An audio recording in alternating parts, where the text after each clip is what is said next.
அனைவருக்கும் வணக்கம். நான் உங்கள் சாந்தி பேசுகிறேங்க. இன்றைய பதிவில் நாம் என்ன பார்க்க போகிறோம் அப்படின்னா, இன்று சோமவார விரத நாள். சிவபெருமானுக்கு இந்த ஒரு பொருளால் அபிஷேகம் செய்யுங்கள், நீங்கள் நினைத்தது 3 நாட்களில் நடக்கும்னு சொல்லியிருக்கேன் இல்லைங்களா?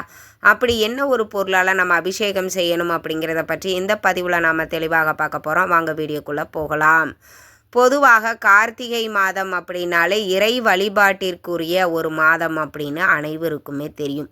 இந்த கார்த்திகை மாதத்தில் பல சிறப்புகள் நம்மளுக்கு அமைந்திருக்கிறது. குறிப்பாக கார்த்திகை மாதத்தில் வரக்கூடிய திங்கட்கிழமைய சோமவார விரத நாளாக சிவபெருமானை நினைத்து நாம் வழிபாடு செய்யக்கூடிய ஒரு அதிசக்தி வாய்ந்த நாள் அப்படின்னே சொல்லலாம். சிவபெருமானே ஒரு நாளை குறிப்பிட்டு அந்த நாளில் என்னை நினச்சி நீங்கள் விரதம் இருந்தீங்க அப்படின்னா நீங்கள் கேட்டது கிடைக்கும்னு சொல்லியிருக்கிறாரு. அப்படின்னா இந்த கார்த்திகை சோமவார விரத நாளை தான். இந்த கார்த்திகை மாதத்தில் வரக்கூடிய திங்கட்கிழமையில் சிவபெருமானை நினைத்து விரதம் இருக்கக்கூடிய நாளை சோமவார விரத நாள் அப்படின்னு நம்மளுடைய முன்னோர்கள் சொல்லி வச்சிருக்கிறாங்க. இந்த சோமவார விரத நாளில் நாம் எப்படி சிவபெருமானை நினைத்து விரதம் இருக்க வேண்டும், அப்படி விரதம் இருந்தால் என்னென்ன பலன்கள் நம்மளுக்கு கிடைக்கும் அப்படிங்கிறத முதல்ல நாம் பார்த்துடலாம். இப்போ பார்த்திங்கன்னா நம்ம வாழ்க்கையில் இதெல்லாம் நம்ம வாழ்க்கையில் நடக்குமா? நான் நினச்சி கூட பார்க்கலங்க, கனவுல கூட நான் நினைக்கல இது என் லைஃப்பில் நடக்கும் அப்படின்னு. எனக்கெல்லாம் இது கிடைக்குமா அப்படின்னு நான் பல நாள் ஏங்கி இருக்கிறேன் அப்படின்னு நம்மளில் நிறைய பேர் நம்ம வாழ்க்கையில் இந்த ஒரு விஷயம் நடந்துடாதா அப்படின்னு பல வருடங்களாக இயங்கி கொண்டிருப்போம். அது சொந்த வீடாக இருக்கலாம், குழந்தை வரமாக இருக்கலாம், திருமணமாக இருக்கலாம், வேலையாக இருக்கலாம். இப்படி ஒவ்வொருத்தருக்கும் ஒவ்வொரு விஷயங்கள், ஒவ்வொரு விருப்பங்கள் கண்டிப்பாக இருக்கும். அப்படி நம்மளுடைய விருப்பத்தை, நம்மளுடைய ஆசையை, நீண்ட நாட்களாக நிறைவேறாத வேண்டுதல்களையும் நிறைவேற்றக்கூடிய ஒரு விரத நாள் அப்படின்னா அது இந்த சோமவார விரத நாள் தாங்க.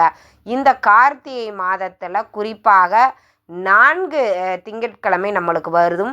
ஆனால் இந்த வருடம் நம்மளுக்கு 5 திங்கட்கிழமை வருகிறது. ஏன்னா இன்றைய நாள் கார்த்திகை மாதத்தின் முதல் நாள் துவக்கமே பார்த்திங்கன்னா நம்மளுக்கு சோமவார நாள்லேயே நம்மளுக்கு ஆரம்பிக்குது. இந்த நாளில் பிரதோஷத்தோடு நம்மளுக்கு ஆரம்பிக்குது. மிக மிக சிறப்பான இந்த நாளில் இருந்தே நீங்கள் விரதத்தை ஆரம்பிக்கலாம்.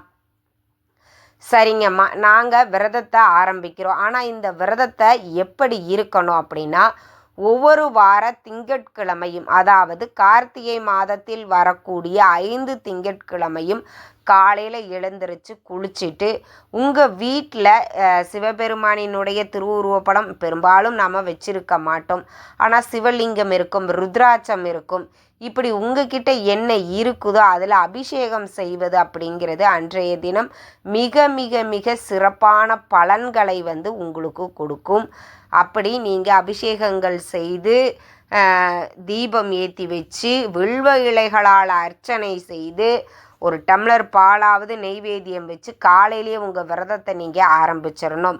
மாலை நேரத்தில் அருகில் இருக்கக்கூடிய சிவாலயங்களுக்கு சென்று அங்கு சிவபெருமானை தரிசனம் செய்துவிட்டு ஓம் நம சிவாய சிவாய நமக அப்படிங்கிற இந்த மந்திரத்தை 108 முறை பாராயணம் பண்ணிட்டு மாலை நேரத்தில் உங்கள் வீட்டில் ரொம்ப எளிமையாக வழிபாடுகள் செய்யணும்.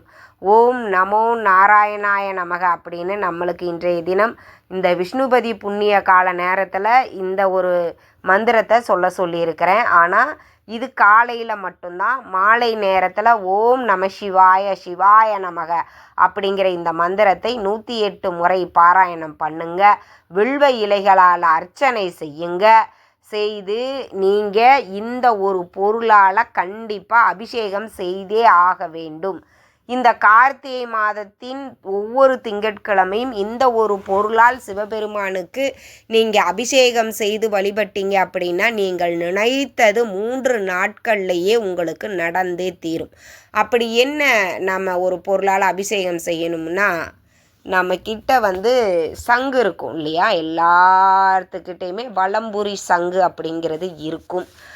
இல்லை அப்படின்னா வாங்கி வச்சுக்கோங்க. இந்த வலம்புரி சங்கால் சிவபெருமானுக்கு அபிஷேகம் செய்வது ரொம்ப சிறப்பு. அந்த வலம்புரி சங்கலை கொஞ்சம் தண்ணீர், பன்னீர், ₹1 நாணயம், கொஞ்சம் பூக்கள் இதெல்லாம் போட்டு உங்கள் வீட்டில் இருக்கக்கூடிய சிவலிங்கத்துக்கு இந்த வலம்புரி சங்கால அபிஷேகம் செய்வது மிக மிக சிறப்பான பலனை கொடுக்கும்.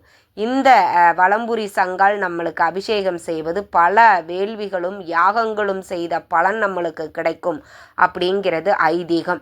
அப்போ இந்த கார்த்திகை மாதத்தில் ஏதாவது ஒரு திங்கட்கிழமையாவது விரதம் இருந்து இந்த வலம்புரி சங்கால் சிவபெருமானுக்கு அபிஷேகம் செய்து வழிபாடு செய்யுங்க.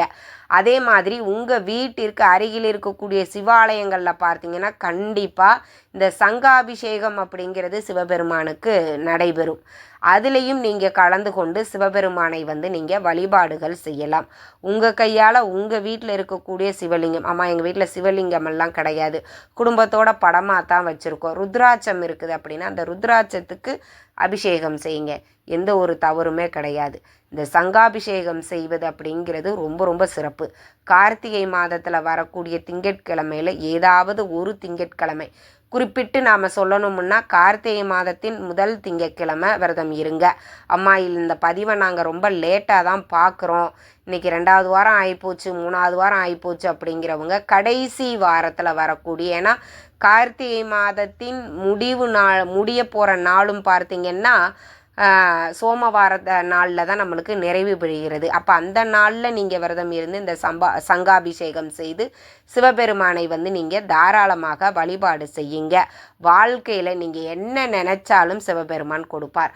அதாவது சிவபெருமான் மதுரையை ஆண்ட பாண்டிய மக்களுக்கு இந்த நாளில் என்ன நினச்சி விரதம் இருந்தீங்க அப்படின்னா நீங்கள் நினைத்ததை நான் கொடுப்பேன் அப்படின்னு சிவபெருமானே சொன்ன விரத நாள் தான் இந்த சோமவார விரத நாள்.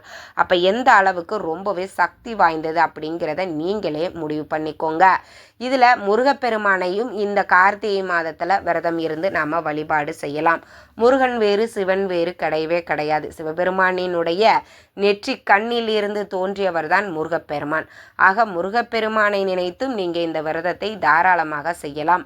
கார்த்திகை மாதத்தில் வரக்கூடிய ஒவ்வொரு திங்கட்கிழமையும் சிவபெருமானை நினைத்து விரதம் இருந்து இந்த சங்காபிஷேகம் செய்து சிவபெருமானை யார் ஒருவர் மனதார வழிபாடு செய்கிறாங்களோ அவங்க கேட்டது கிடைக்கும், நினைத்தது நடக்கும். இது ஒரு சிலருக்கு 1-2 நாட்கள்லேயே நடந்துவிடும். ஒரு சிலருக்கு கார்த்திகை மாதம் முடிவதற்குள் கண்டிப்பாக நீங்கள் நினைத்தது நடக்கும். நம்பிக்கையோட இந்த வழிபாட்டையும் இந்த விரதத்தையும் கண்டிப்பாக செய்யுங்க. மருந்து மாத்திரைகள் நிறைய எடுத்துக்கொள்கிறோமா, எங்களால் விரதம் இருக்க முடியாது அப்படின்னா சங்காபிஷேகம் செய்து ரொம்ப எளிமையான உணவை எடுத்துக்கொண்டு சிவபெருமானை வழிபாடு செய்யுங்க. சிவபெருமான் நிச்சயம் நீங்கள் கேட்ட அனைத்தையும் கொடுப்பார். இந்த தகவல் உங்களுக்கு ரொம்பவுமே பயனுள்ளதாக இருந்திருக்கும்னு நினைக்கிறேன். வீடியோ பிடிச்சிருந்தா லைக் பண்ணுங்கள், ஷேர் பண்ணுங்கள், கமெண்ட் பண்ணுங்கள். இந்த பதிவை உங்களுடைய உற்றார் உறவினர்கள் நண்பர்களுக்கும் ஷேர் பண்ணுங்கள். அவங்களும் பார்த்து பயன்பெறட்டும். நன்றி, வணக்கம்.